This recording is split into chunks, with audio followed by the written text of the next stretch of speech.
Hey, what's up, my beautiful people? It's your boy Devo, Motivational, back with another day trading spot recap. Real quick, as always, I want to say thank you all for likes, comments, subscribe. Thank everyone sticking with me journey. I appreciate every single one of y'all. And let's get straight into it, okay? So, this is going to be a re record. We were not recording last time, and we had a whole 30-minute video lined up. We were recording, but we weren't recording our screen. So, this is going to be a re record, okay? So, today we didn't trade. We did not have a trade. Why? Because we were trying to be patient. Um, just being patient, just looking at the market, seeing what it was gonna do, looking at our setup. We had a very good setup, and it actually would have paid off. But we're not mad at it. Why? Because we didn't plan on trading, right? And we wanted to see our setup work because we know it works. And we've been having good trade setups that we've been losing. We took some not so good trade setups and we've been losing. And that's where I'm just trying to get back to discipline where it's like, okay, sometimes my trade won't, sometimes my trade setup won't work, but that doesn't mean start forcing trades, start revenge trading, start getting mad that your trades have such a good setup and it doesn't work, you know? So today we were just trying to be patient, just trying to see what the market was going to do because to me, the market hasn't had the best um, trade setups. It hasn't, well, it's had some good setups, but to me, it just hasn't been doing the best. Like it's just been flying up, it'll fly down, create some equal highs, and then not take out the equal highs, or take out equal, or have equal lows, not take out equal lows. And it's been using a lot of support and resistance. As you guys can see, we had one touch point, two touch point. We used support right here. To start the day, we had a support right. When we fell through, you would think, okay, maybe we're gonna fall through these levels. And no, that's, you know what I'm saying? We have supports down here. Look, one touch point, two touch point, relative equal low right here. And then you created equal low to right here. So you see what I'm saying? A lot of equal lows that are lined up that we just have not been taken. Why? Because the market is on a heater. The market is on a heater and the market is pumping, right? And I don't see no slowdown to it yet. So let me just go in what we were looking at today. So today we actually were at all-time highs again, right? So what did I want to see? I seen that we were breaking through them to the downside. I was like, okay, what did I want to see? I want to see an actual break of structure to the downside. What did we do? We wicked up. So I was like, okay, that's not what I want to see. These next two candles, kind of a break of structure. We see a lot of dojis, a lot of dojis. Then we created equal lows and just flew up, right? And I was like, okay, that's actually nice. Why? Because now we just swept out these highs and now we can come down for these equal lows that we just made, as well as we have these lows down here, which can be like a TP2 point, right? So what did I see? We broke down with this candle, overshooting all of our demand zones, all of our 5-minute fair value gaps. So I go to my 1 minute. That 5 minute, we had a nice 5-minute candle, right? So on my 1 minute, on my 1 minute, I see this candle come up. I was like, okay, nice, right? On the 5 minute, still just this 5-minute candle with this wick. So my 1 minute I scale down. I'm like, okay, that is beautiful. Why? Because now we have a nice strong white candle, right? Or green candle, sorry. And now I want to see a 1 minute fair value gap because we have that nice 5-minute candle, but I want to see a 1 minute fair value gap, right? So we played around, we created a 1 minute fair value gap. Boom, when we came up, oh, this one right here, this is where I was thinking about getting in because we created a 1 minute fair value gap with that big 5-minute candle, came up, touched the top of this, and this is where I was thinking about shorting, right? Or where I would have shorted during a normal day for these equal lows down here. That was about a 4-to-1. And shoulda, coulda, woulda. I'm just showing you guys what I was thinking and where I would have took this trade and exactly what I was thinking, right? You know, believe it or not, I'm just showing you guys what I was thinking. Didn't take the trade, but I'm not mad I didn't take the trade, right? It would have paid off bigly because the contracts went up in value. I would have been up over $200 because I was looking at them at around $97, and the contracts went to 180.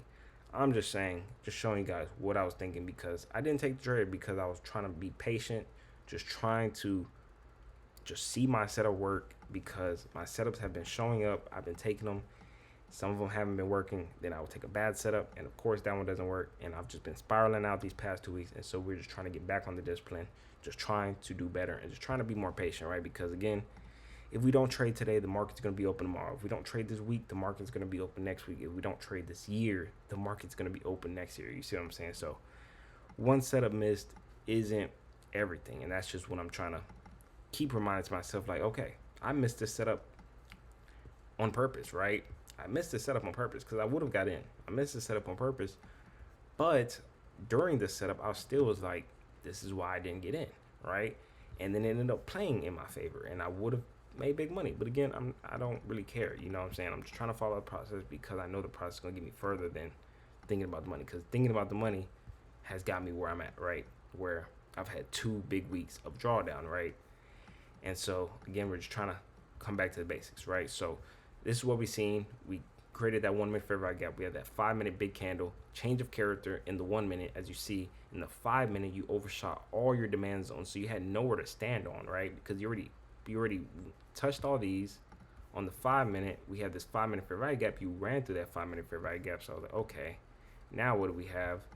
Now we have that 5 minute candle, as well as we created this 1 minute fair value gap. We pulled into this 1 minute fair value gap, and this was beautiful, right? If we would have got in right here, came down, came up, just swept this area out that had, like their stop losses right there at that touch point of the 1 minute fair value gap, came up, and this is where I was like, yeah, this is why I didn't trade today, because created a higher low, came up, and even though it worked in my favor, like after this, you guys see how it created a higher low, came up, and it came up and created kind of like equal highs with my stop loss, right? My stop loss is right here at this order block, right? Where, boom, you see what I'm saying? Where we had this order block, right?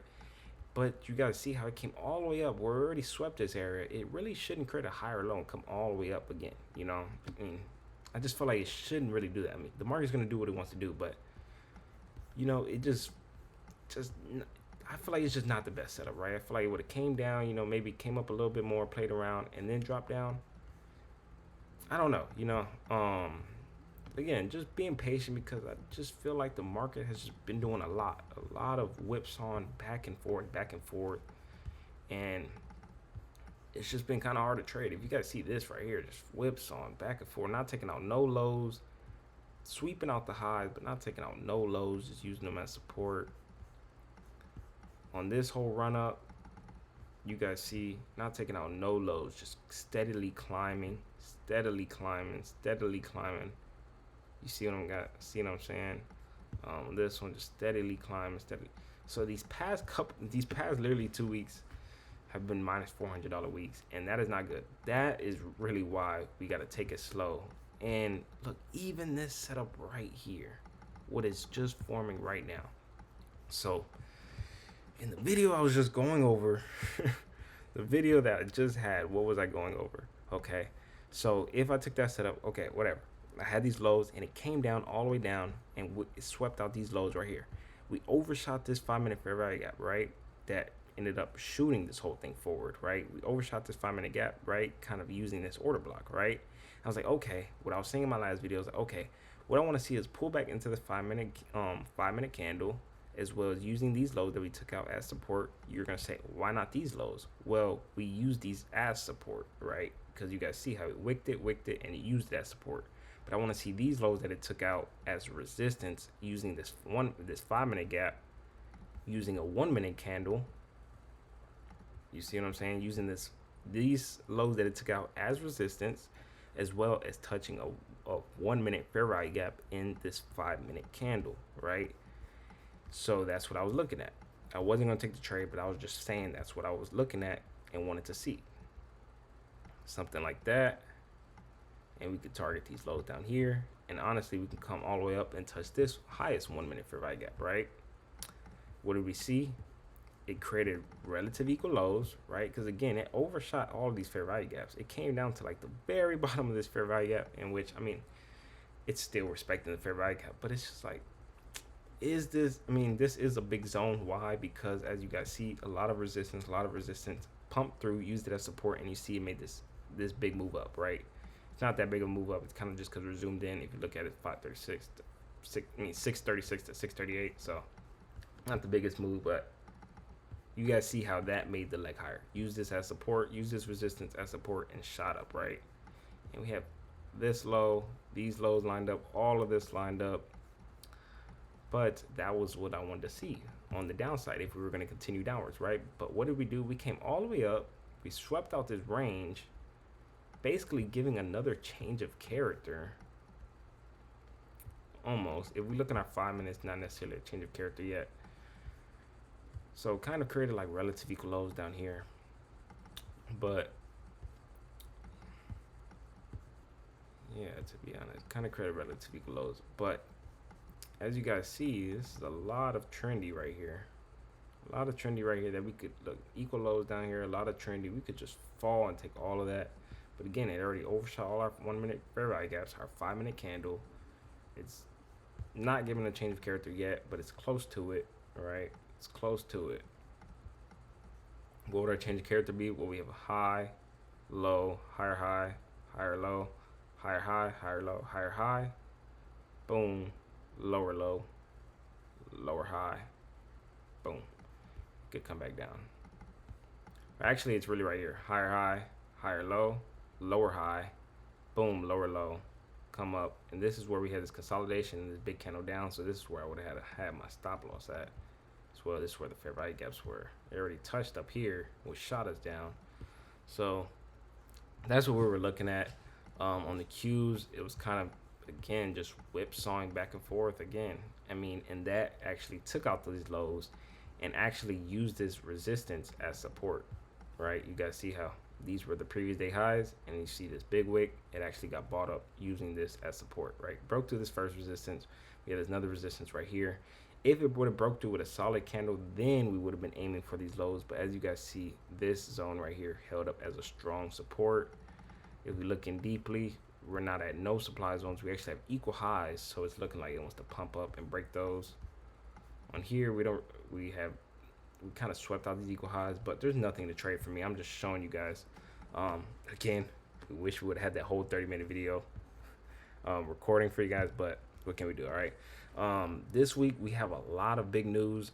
Let's go into the news that we had for today first, and then I'll show you guys what we have coming for Tuesday and Wednesday real quick. So today we have 2-year note auction, 6-month bill auction, 3-month bill auction, 5-year note auction, treasury refunding, financing estimates. The 6-month, 2-year, and the 6-month and up data has came out. 6-month bill auction 4.12%, better than previous. 2-year note auction 3.9, better than previous. That's really good.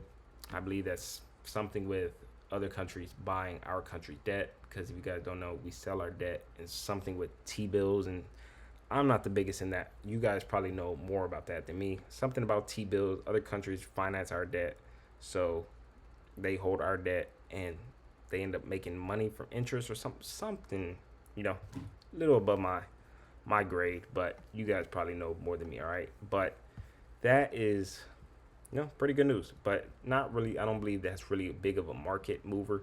The market mover we're gonna have this week is big tech earnings, as well as a lot of big economic data. Okay, so I'm gonna go over the economic data that we have coming out for Tuesday. I'm gonna go over Wednesday and then show you the earnings that we have for Tuesday and Wednesday. Tuesday, which is tomorrow, we're gonna have Joe's job openings, consumer confidence, Joe's job quits, which is gonna be very important. Housing price index month on month, year after year, and regular retail inventories, autos month on month, advanced good job trade balance. So tomorrow's gonna be a big one. Red book year after year. So tomorrow's gonna be a big one. Why? Because Joe's job quits, job openings, the housing indexes month on month, year after year, the prices, and job openings is gonna be very, very important economic data. Tomorrow we do have earnings. We're gonna have Mara, Visa, Starbucks bookings. Those are some earnings, but Wednesday is gonna be the big tech earning day, where we have Meta, Microsoft, Hood, and APLD, which we love, and we are very bullish on APLD's future because they are data centers. Even Nvidia has a huge stake in APLD, and if Nvidia is betting on you, I'm betting on it, because I bet on Nvidia, and Nvidia is Nvidia, right? Nvidia doesn't lose. Look at Nvidia. We're at 174. You can't lose investing in Nvidia. Like, my goodness, you can't lose investing in Nvidia. But so we are. Let me come back to the SPY. Come back. So Wednesday is going to be a very big day with economic data as well, but those earnings are going to be huge. And that is honestly why the market is pumping the way it is, because earnings have been coming out pretty good. They're expected to come out pretty good. Google killed earnings. Tesla didn't do so good, but Tesla honestly never does really so good on earnings. Um, as well as with the new bill, Trump's big beautiful bill, the EV tax credits are actually have been wiped away. So the earnings for the EV vehicles and the pros for having EVs, they're not as big as they used to, right? So, you know, Tesla already said that they're gonna have rough patches ahead, and so, you know, that is why Tesla actually sold off big, but it's actually pumping up big. Um, what time are the earnings? We're gonna have them actually aftermarket, so that's gonna be pretty good. We're gonna see pumps or dumps at the end of the market tomorrow, but these are gonna be big for the market.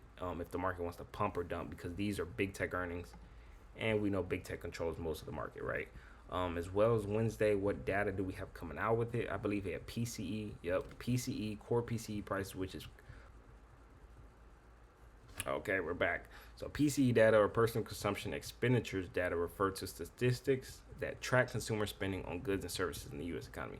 I knew it was something with the spending and U.S. economy. I just couldn't remember exactly what it meant. So it's consumption expenditures. So it's basically showing if the country is buying and if we're just doing good in the economy. It's kind of like, well, and we have GDP with it. So it's kind of like the GDP, gross domestic product, showing just how good the company is doing overall as an economy. So Wednesday is going to be a very big day. So we have GDP and PCE all in the morning, pretty much before market opens, as well as earnings when market closes. So this week is a very, very big week. It's going to be a very volatile week, and we're not ruling out trading for this week. Just today, we wanted to come in cautious, but we could have a very volatile week where we have a lot of dumps and a lot of pumps for these levels, right? So we could be taking out levels to the upside and the downside with all of this data and earnings that we have coming out that could be doing some big dumps and big pumps. All right, so real quick, what news do we have coming out that was good, that actually kept us stable and pumped up a little bit today? We had the EU and the US with the trade agreement. Let me look at it. Sorry, my good people. I'm telling you, I had all of this already planned out, but whenever I was recording without it recording, messed it up. Okay, so the United States and European Union reached a landmark trade agreement over the weekend, a deal that includes 15% tariffs on EU goods entering the U.S. The broad stroke deal encompasses significant EU purchases of U.S. energy and military gear, along with substantial investments in the American economy. The EU has committed to purchasing $750 billion worth of energy from the U.S. and has agreed to make $600 billion in investments in the U.S. Of the 3.3 trillion in goods imported by U.S. last year, more than 600 billion came from the 27-member EU. So sounds pretty good. We finally have a new deal worked out, and it's always something with tariffs, which kind of gets old and annoying, but you know it is what it is. And also, what happened to it? Okay, so also I know the U.S. and China have come to a temporary or extension on the trade talks. So I believe China and US were supposed to have a deal like last month, right? Whenever they said they had a deal. But now they're saying they extended their talks from August 1st was supposed to be the deadline for everybody. Now they extended for China, specifically to August 12th to get a trade deal, which again, we thought that they've had a trade deal for about a month. But again, that is why the market keeps on pumping, because they believe the trade deals will get worked out. Google's earnings came in good. Tesla always does bad, so that's not really going to weigh on the market. Tesla's earnings always do bad. But Google did good on the earnings. Expected earnings, as you guys see, are expected to be really good. The data has been coming out good, so there's really nothing for the market to be scared of, right? Because, again, all of these deals are getting worked out of. If they're not worked out, the extension keeps getting pushed. All of the earnings are doing good. The data is showing inflation coming down. It's just showing good, but these GDP and PCE prices will be big. So Wednesday will be a big day, showing if the economy is growing or slowing down, and that will end up just shooting us up further, or will end up potentially coming out and taking some of these lows. All right, so that is pretty much it. Felt a little off again. Sorry about that. Just felt a little off because we had to redo the whole video, so it just didn't feel as authentic, but I had to get it out for you guys because I know I have been a little absent. We will be back tomorrow. We will probably be taking trade, probably not. We're just gonna follow the process. We're not gonna rush it. Just not gonna rush it, right? We're just trying to take it slow because we know we can. We know we can trade, right? You guys seen how we were doing really good. We went from small wins, big losses, to small wins, smaller losses, to big wins, big losses, to big wins, small losses. You guys were seeing that whole journey of me building up, building up, building up, and then these past 2 weeks just getting hammered, right? And that was on me. Why? Because I shouldn't let 2 weeks wipe away 3 months. Because you guys, these past 3 months, I've been doing really good, working towards just making money, making money, and doing really good building towards that profitability. But that's where the journey comes, right? Because it's not just a straight line up. You're gonna have boom, you're gonna get smacked back down, and then you learn more, and you just get better, right? Because again, I shouldn't have let 2 weeks wipe 3 months of progress away. I should have controlled myself, and whenever I realize, okay, I'm losing too much, I'm losing more than what I should. My setups aren't working out. Let me take it slow. Let me trade one contract on this good setup that I feel. Let me not take this setup that's not so good. Let me be patient. No, it took me to lose everything to then come to that realization. But that's why this journey, and we're gonna keep getting better. All right. I love every single one of y'all. Remember, guys, stay persistent, passionate. Make sure I get paid. All right. Peace.